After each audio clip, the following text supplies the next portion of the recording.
The Falcons look to take advantage of the Bucs injury situation and take full control of the NFC South. That and more on a crossover Thursday episode of Locked On Falcons and Locked On Bucs.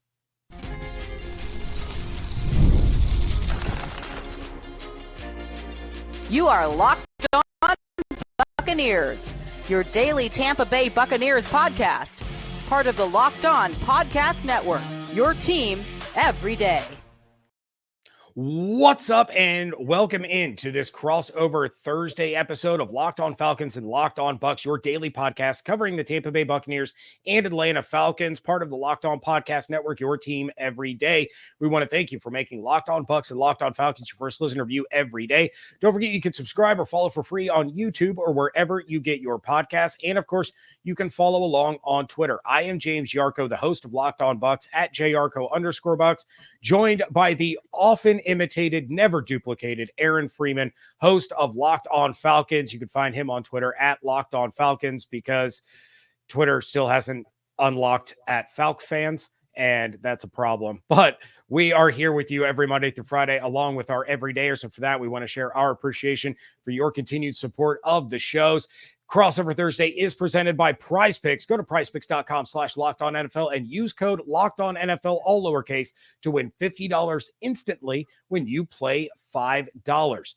The Buccaneers are looking to stay in the hunt for the NFC South after suffering devastating injuries, but more on that in a little bit. We're going to kick things off with the visiting team, with the Atlanta Falcons, and they are coming off of a loss to the Seattle Seahawks where Bijan Robinson got going. I was thankful for that for my fantasy team, but not much else was going right, or at least that's how it seemed.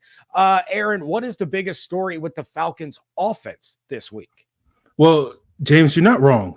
Basically, it was Bijan Robinson carrying the team for the two scoring drives that they had last week, and not a whole lot else going for the Falcons offense. And that means not a whole lot going for Kirk Cousins in the month of Kirktober. We began this month with the Falcons beating the Bucs to kick off Kirktober. Will we end the month with the Falcons beating the Bucs to end Kirktober? But obviously, as you guys know, and I promise, James, I'll keep the Kirktober references under 5. So we already got 2 out of, I guess that's 3 now. So I got to be very, judicial with how I use it moving forward. But we know Kirk had a big game in that week 5. That was his biggest game of the season. It seemed like, okay, that was the sort of big step forward for Kirk Cousins in the month of October. And we haven't really seen that continue in subsequent matchups against Carolina and Seattle. And so are we going to get that sort of rebound game against a Bucs defense that he had a lot of success with and against, and sort of the timing of this game? Is it kind of just what the doctor ordered? And so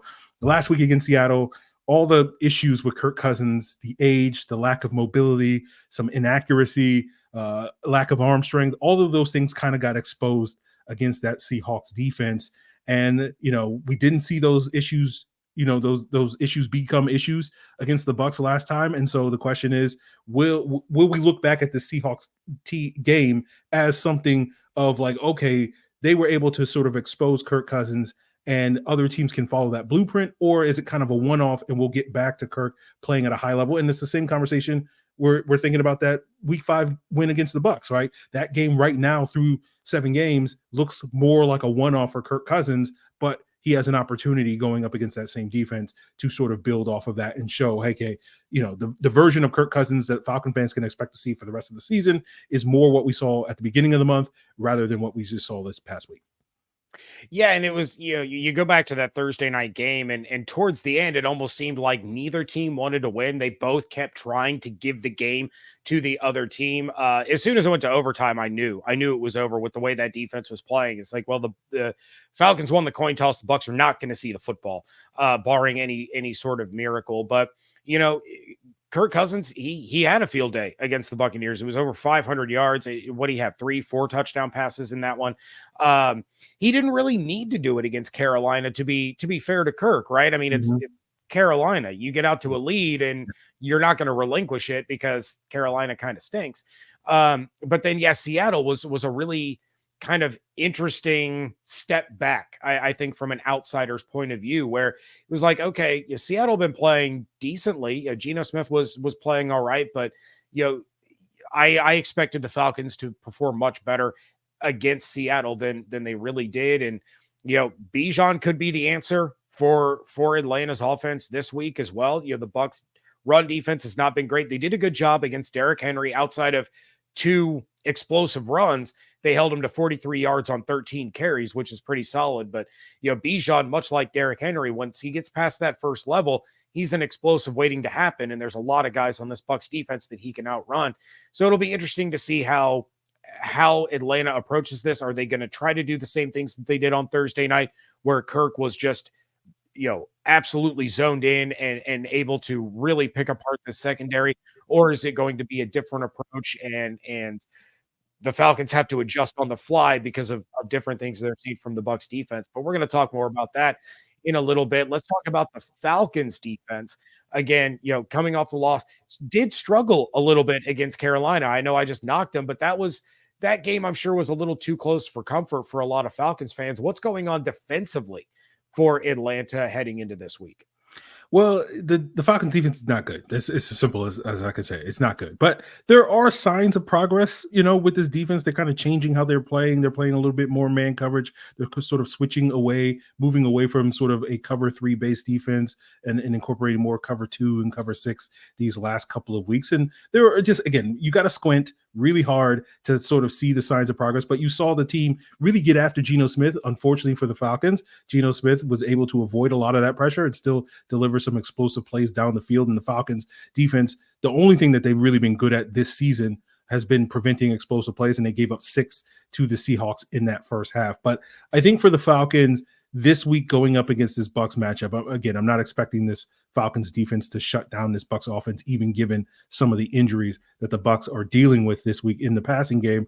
And I, because the Falcons aren't really a great run defense, the Bucs can rely probably a lot more on their run game against this team and this defense, probably more than they probably would against other better defenses that they face throughout the season and will continue to face this season. But I think for the Falcons, a big part of this week's matchup is going to be, will the Falcons get the return of linebacker Troy Anderson? The last time Troy Anderson was on the football field was that Week 4 game against the New Orleans Saints, where he earned NFC Defensive Player of the Week honors for his performance in that game. He hurt his knee in that game. He's missed the last 3 games, including that Week 5 win over the Bucs. And the Falcons kind of need him back for this specific game, right? With those injuries to Godwin, to Evans, you're going to expect the Bucs to revolve a lot of their offense around running backs and tight ends. You saw Cade Otton have a big spike in production last week against Baltimore. I think I looked at the numbers about after the Mike Evans injury, about 44% of Baker Mayfield's targets went to running backs and tight ends thereafter. So that's a significant number. And Troy Anderson is by far the Falcons' best coverage linebacker. And not only will he help hopefully mitigate some of those targets to those running backs and tight ends, you will also potentially get some impact in the run defense. Now, his replacement, Nate Landman, is probably a better run defender, just, pound for pound. But Nate Landman's strength is really more of that downhill run thumping ability. He doesn't necessarily have the sideline to sideline range. And I think going up against the Bucs, so-called 3-headed monster in the backfield, you have a lot more quicker, speedier running backs than necessarily guys that are just going to sort of ram it up the gut. Although they do have, some of that power element with guys like Sean Tucker and whatnot. But I think to match up specifically against this group of running backs, you want to have the more athletic, rangy linebacker like a Troy Anderson, in addition to his coverage ability. So he's coming off of this injury. He was limited in practice on Wednesday. He was limited last week. The hope is that we will get progress in that regard by the end of the week. But I think having him in the lineup is going to be important to kind of slowing down this Bucs offense as it adjusts to life without Chris Godwin and Mike Evans. Yeah, and I have to imagine that the Falcons' focus is going to be on those running backs, right? Without Godwin, without Evans in this first matchup, they accounted for all but 47 of Baker Mayfield's passing yards and 2 of his 3 touchdown passes. So, if I'm the Falcons, I'm saying, all right, let's stop Rachaad White, Bucky Irving, and Sean Tucker. Let's force the rookie Jalen McMillan to step up and beat us. Let's force Sterling Shepard to step up and beat us. Let's force Cade Otton to do it. Don't give anything up to these running backs. Make sure that they're covered if they're coming out of the backfield. Make sure that we are loading that box and saying, hey, you got to figure out how to beat us without one of your big guys out there, either on the outside or out of the slot. And it's going to be an interesting match strictly because no one really knows how this Bucs offense is going to operate without Mike Evans and Chris Godwin. It's not a situation that they've really had to be in very often, but we are going to talk about that problem and the Bucs looking to stay in the hunt for the NFC South crown. That is coming up next on a crossover Thursday episode of Locked On Falcons and Locked On Bucs. Pre-alcohol probiotic drink by Z-Biotics is the world's first genetically engineered probiotic. It was invented by PhD scientists to tackle rough mornings after drinking. Here's how it works. When you drink, alcohol gets converted into toxic byproduct in the gut. It's this byproduct, not dehydration, that's to blame for your rough next day. Pre-alcohol produces an enzyme to break this byproduct down. Just remember to make Z-Biotics your first drink of the night. Drink responsibly, and you'll feel better tomorrow. Here's how you use it. Step 1, you drink pre-alcohol. For the best results, make pre-alcohol your first drink of the night. Step 2, drink responsibly. Pace yourself, hydrate, and get a good night's sleep. Step 3, enjoy tomorrow. Wake up feeling refreshed and ready to take on the day. Go to zbiotics.com/LockedOnNFL to learn more and get 15% off your first order when you use Locked On NFL at checkout. All one word. ZBiotics is backed with 100% money back guarantee. So if you're unsatisfied for any reason, they'll refund your money. No questions asked. Remember to head to zbiotics.com/LockedOnNFL and use code LockedOnNFL at checkout for 15% off. Whether you're dodging tackles on the field or cheering from your couch, The Joint Chiropractic has your back, literally. As an official chiropractor of the Tampa Bay Buccaneers, they're here to make sure you're always in the game, no matter your role. If you're feeling the pain after a long week or just looking to stay active, they offer personalized care to help you bounce back stronger. 90% of elite athletes, including NFL pros, rely on chiropractic care to stay at the top of their game and perform their best. At The Joint, you don't need an appointment. Just walk in and get the care you need same day. No scheduling hassles. Just walk in when it's convenient for you. And here's the real kicker. As a Bucs fan, you can get your first visit for just $19. Head over to Buccaneers.com, check out the contest and promotion section under the fans tab, and download the offer. A great deal for great fans. Head to thejoint.com to find your nearest Tampa area location. Thank you again for making Locked On Falcons and Locked On Bucs your first listen review every single day. Every dayers, make sure you are coming back tomorrow. Aaron is going to have the final preview for this game for you Falcons fans. I will have my final preview for all of you Bucs fans. But it is time to talk about these poor Buccaneers, because the world is a dark, dark place and life has no meaning. The biggest story, Aaron, of course, on offense is that there will be no Mike Evans and no Chris Godwin. Chris Godwin is done for the year. He was one of the NFL's leading receivers in receptions, in yards after catch, in catch percentage, 0 drops on the season. The dude didn't even drop the ball when his foot went from like normal to flipped upside down. It was a disgusting, a gruesome, unnecessary injury that I am still crying about today. So how do the Buccaneers compensate for the fact that Mike Evans and Chris Godwin are not going to be on the field? And you talked about it kind of with Atlanta's defense. It's going to be the running backs. The Bucs have to rely on this stable of running backs. Rachaad White last week against the Ravens accounted for 111 yards and 2 touchdowns. That 111 was, of course, all-purpose yards. He had 71 receiving, 40 rushing, averaging 4 yards per carry. But then Bucky Irving, always an explosive play waiting to happen. He did not practice on Wednesday because of a toe injury. No word yet as to whether or not he's going to be out. I'm going to assume that this was kind of a rest day and he is going to play. And then Sean Tucker's recent emergence, he was averaging almost 7 yards a carry against the Baltimore Ravens. And the Bucs are going to have to use those guys. They have to be able to control the clock and control the tempo of this game with those running backs in order to keep the Atlanta offense on the sideline, in order to mitigate the fact that they don't have their top 2 receivers out there. And don't be surprised at all if you see some of these alignments where Rachaad White and Bucky Irving are on the field together, or you have Bucky Irving and Sean Tucker in the backfield and you have Rachaad White split out as a receiver. And they're going to utilize these guys in a lot of different ways. Jalen McMillan now with a huge opportunity to step up. He was a 3rd-round pick, should have gone higher if it wasn't for injuries his last year at Washington, but He's got to step up. Trey Palmer has to step up. Sterling Shepard has to step. All of these guys have to elevate. But if I'm Liam Coen, I am just leaning on this Buccaneers offense, because if you can somehow get a win against Atlanta without Godwin and Evans, you can lose the next 2 weeks. You can lose to the Chiefs. You can lose to the Niners. It doesn't matter.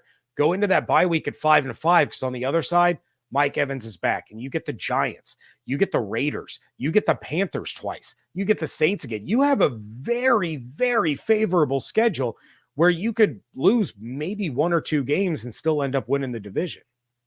Yeah, it's funny because I've been telling Falcon fans this week, I don't think this game is quite a must win for the Atlanta Falcons because they already got their win against the Bucs earlier this month, but it is kind of a must win for the Tampa Bay Buccaneers. If they really want to put themselves in a position to win this division, they kind of have to win. And as you mentioned, I think a lot of people are just going to go into this game with, there's no Godwin, there's no Evans, this Bucs offense, no problem, even for a bad Falcons defense. And I sit here and I go, I think these wide receivers are pretty good. I like Trey Palmer a lot. I like Jalen McMillan coming out. I was a huge fan of Sterling Shepard, a decade ago when he was at Oklahoma and did a lot of great things with the New York Giants. The issue with that is it's not because the Bucs receivers lack talent. It's just those receivers do not have as strong a rapport with Baker Mayfield as Mike Evans and Chris Godwin do.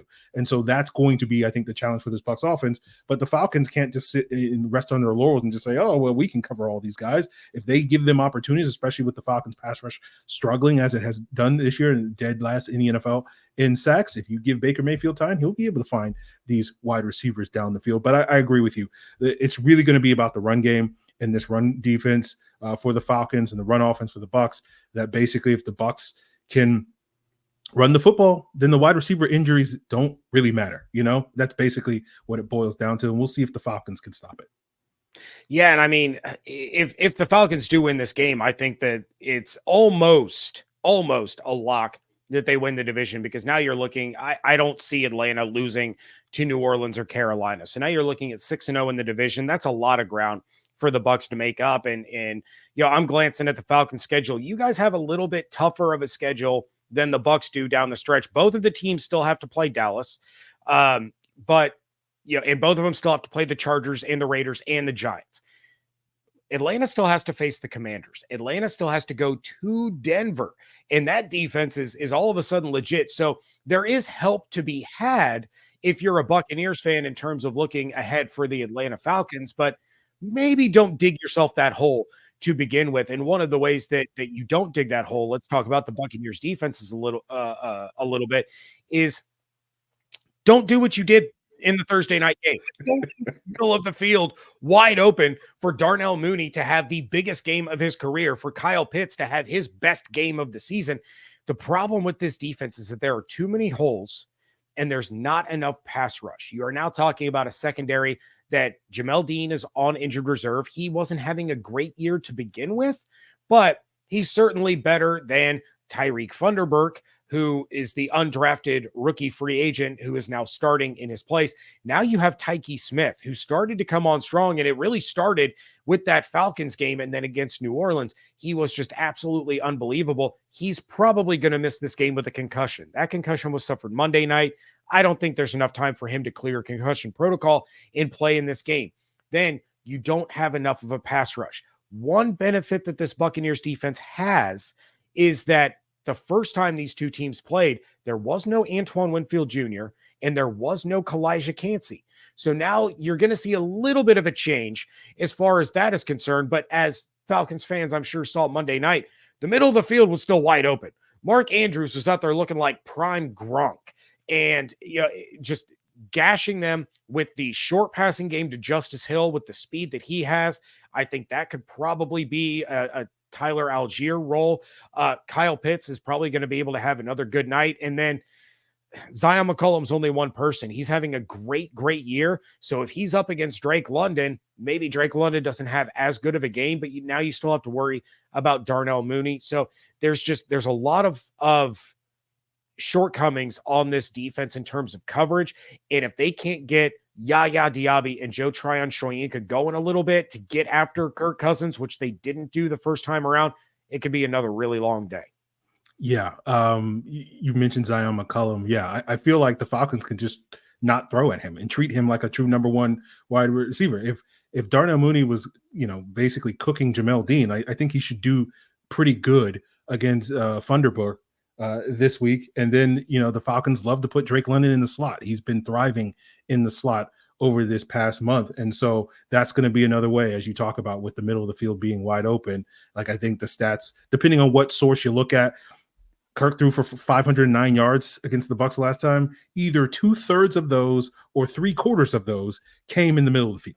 So it's over 300 yards, 340, 380, depending on what source you're looking at. So, as you said, I expect that to still be there. Whether we get to that type of production again, that will be certainly telling of Todd Bowles if he's just going to rinse and repeat that much to the degree, but we'll see on that front. But certainly I do think the Falcons will have opportunities there, whether it's Pitts, whether it's London, whether it's Mooney, Ray McLeod, Bijan Robinson, Tyler Algier, etc. They have a plethora of weapons that they can throw at the middle of the field. But you're right, Antoine Winfield is a difference maker. He's going to get one. I know he's going to make a play in this game, and I love the player. I hate the fact that he plays for the Tampa Bay Buccaneers because he's going to continue to be a thorn in the Falcons side for the next decade.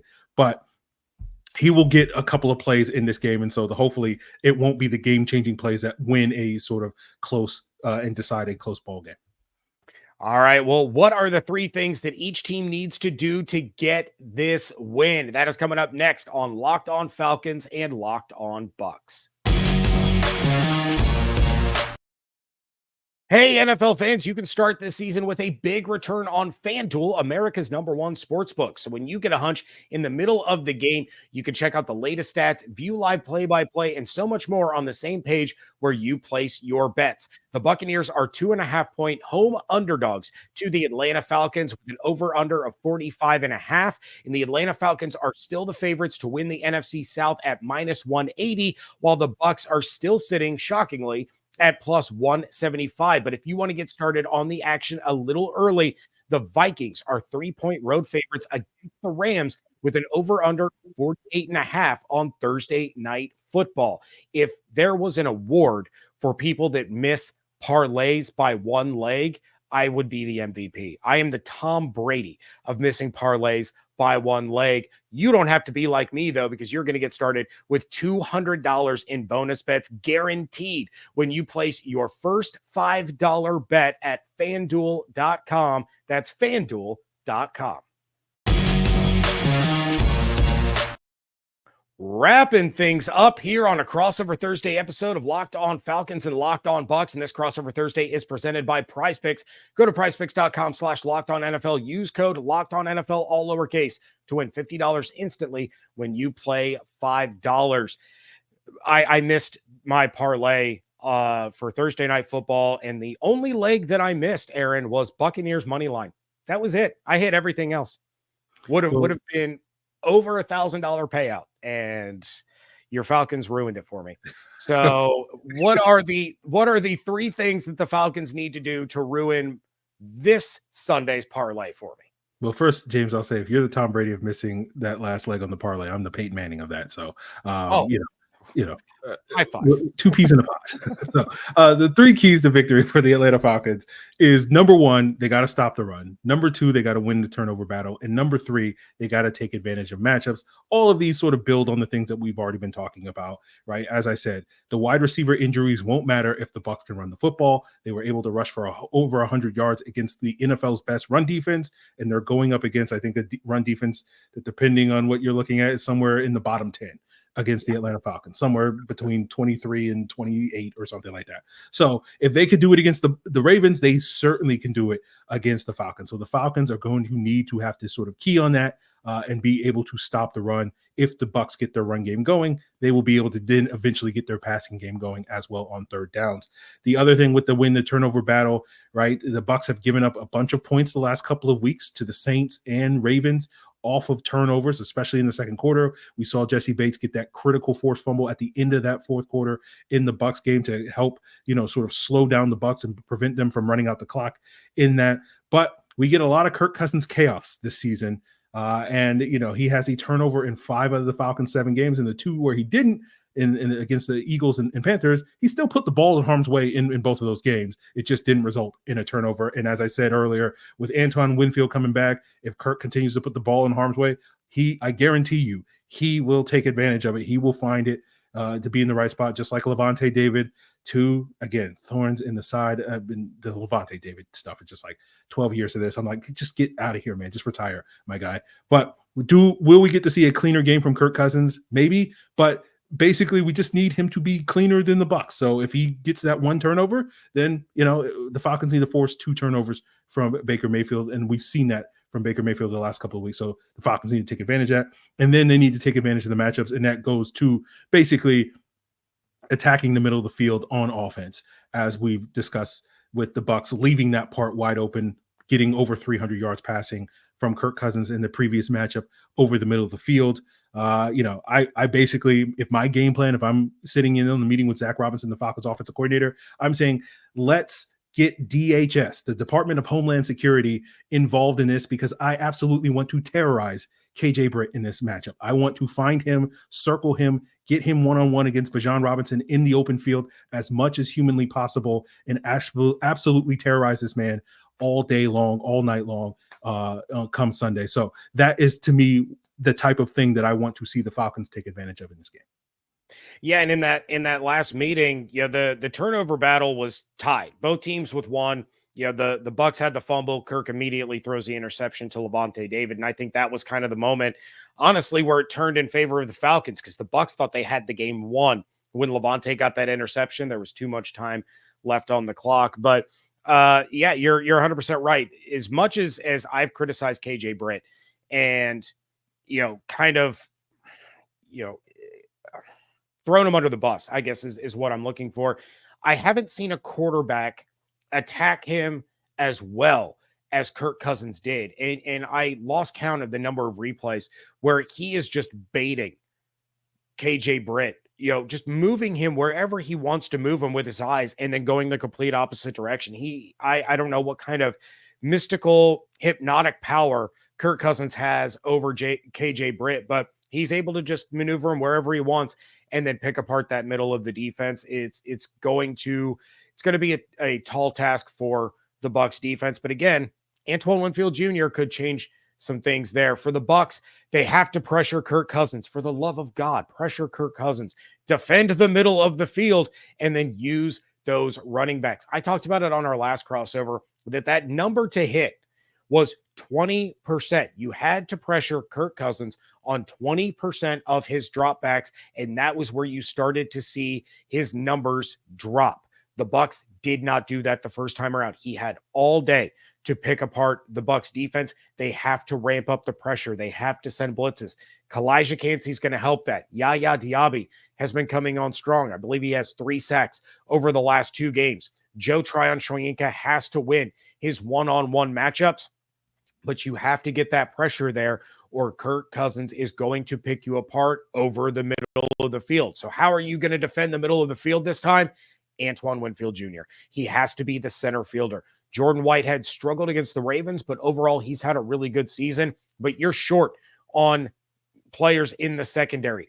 Antoine has to play that center field role where he's reading what Kirk Cousins wants to do. He's reading what's in front of him, and he can react. He can make a play. Maybe he doesn't get there fast enough to get an interception, but he can get there fast enough to get a pass breakup. Things like that. Do not leave it up to KJ Britt to play a zone in the middle of the field, or it's going to be another very long day. And then use those running backs, man. Use Rashad as a receiver and a runner. Use Sean Tucker to wear down this Atlanta defense. He is a bruiser. And then Bucky Irving he's like a fart in a skillet, man. His change of direction is so quick and so smooth that he turns 1-yard losses into 8-yard gains in the blink of an eye. You have to utilize all of these guys, but especially in that second half, if Atlanta's defense has been on the field for a little while, you start hitting them with Sean Tucker and really punish them. He has a very powerful way that he runs, and he punishes guys that are trying to take him down. That's really what you have to do if you're the Bucs to control this game.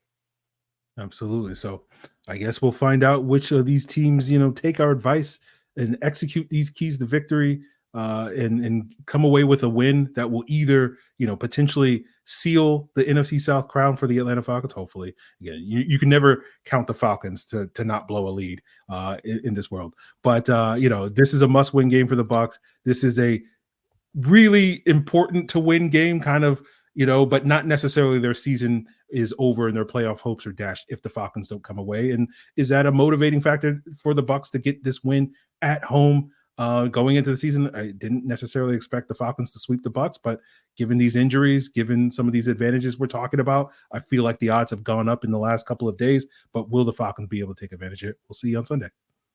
Yeah, and the one last thing is, a lot of times we see maybe there's a quarterback change, maybe there's a coaching change. In the Bucs situation, there is a kick to the gut by losing these two leaders of the locker room, leaders in the community, leaders on the field. Maybe that's enough for this team to rally and really do what no one is expecting them to do, and that's get a win over the Atlanta Falcons. So we'll see how Kirktober ends one way or another. All right. Want to thank you all so much for checking in. Please make sure that you are subscribed to Locked On Falcons and Locked On Bucs on YouTube or wherever you get your podcasts. Follow on Twitter. I am at @Yarcho_Bucs. Aaron is at Locked On Falcons. Hope you all have an absolutely outstanding day. Stay safe, stay healthy, and thank you so much for joining us right here on a Crossover Thursday, part of the Locked On Podcast Network, your team every day.